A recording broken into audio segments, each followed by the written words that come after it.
Dunque presentiamo la prima serie ragazze, in 1 Chiara Fontana, in 2 Laura Rondelli, in 3 Matilde Modolo, in 4 Ilaria Carretta, in 5 Greta Pavan, in 6 Giada Parisse, in 7 Alice Montagnier, in 8 Sofia Sartori.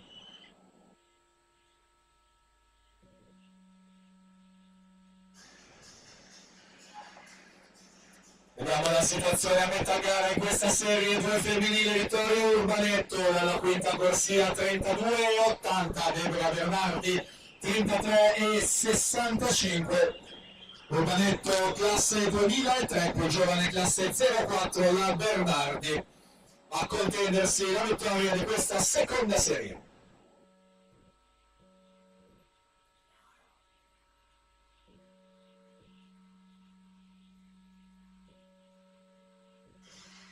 Ancora l'Urbanetto saldamente al comando dalla quinta corsia, scappa via nel finale, chiude in 1.07 e 14, mette un tempo di riferimento in vista della prima serie imminente. Deborah Bernardi è seconda in 1.951, Giorgia Zaccaria 1.10.60.